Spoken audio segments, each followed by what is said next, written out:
endangered. If you had journalists writing articles in the Rolling Stone, my God, what about our dignity? So there was a lot of concern from that viewpoint. There was a lot of concern that it was written by a person who was a professional journalist, and that they were afraid that people would no longer immunize their children against polio. To understand Curtis's questions about how the polio vaccine was produced in this region of Africa, let's return to the polio years.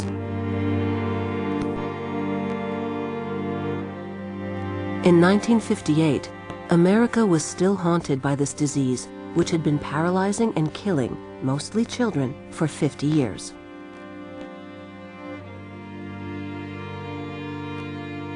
In one of the largest mass vaccination campaigns ever, 90 million Americans were vaccinated. A great success of modern medicine, it transformed its inventor, Jonas Salk, into a hero.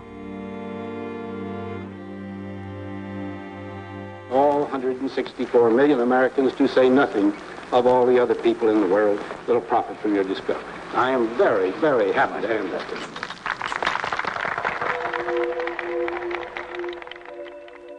The polio vaccine was the first to be derived from monkey organs. Mass commercialization created an enormous market for monkeys, used both as guinea pigs and raw material from which to create the polio vaccine. In America, entire shipments of macaque monkeys arrived from India and the Philippines.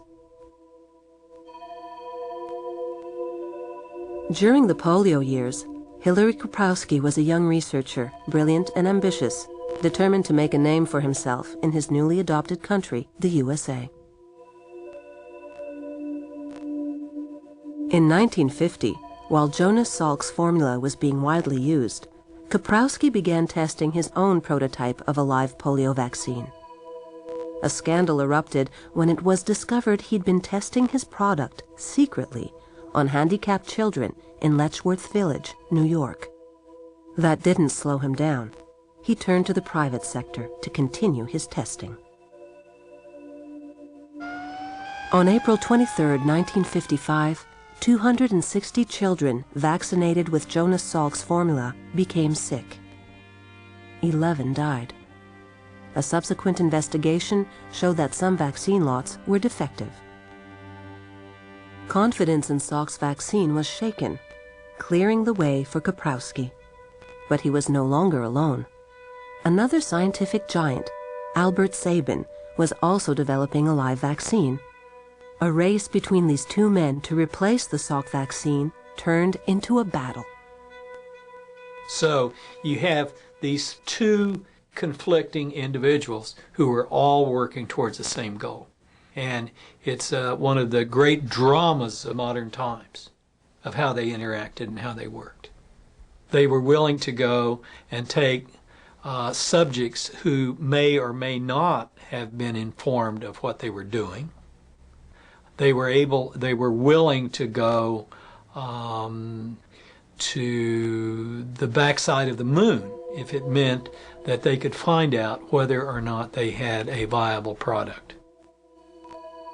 To win this race, they had to test. And to test, they needed large, non-immunized population groups, something no longer available in America.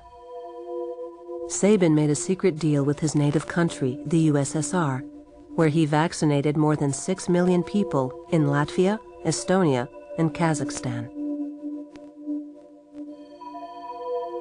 Kaprowski chose an African country in full expansion, the Belgian Congo. A jewel of the colonial empire, it had one of Africa's best organized and most modern healthcare infrastructures at the time. L'Institut Princesse Astrid est un des laboratoires médicaux les plus importants et les plus complets de l'Afrique centrale. Il dispose d'un personnel nombreux et d'un matériel ultramoderne, tant pour l'exécution des analyses courantes que pour la recherche scientifique et la préparation de vaccins et sérums utilisés dans la lutte contre diverses maladies infectieuses. La sollicitude des services officiels s'étend spécialement aux enfants, l'avenir même du pays.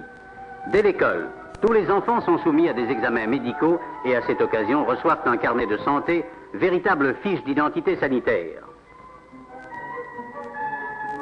There was therefore flawless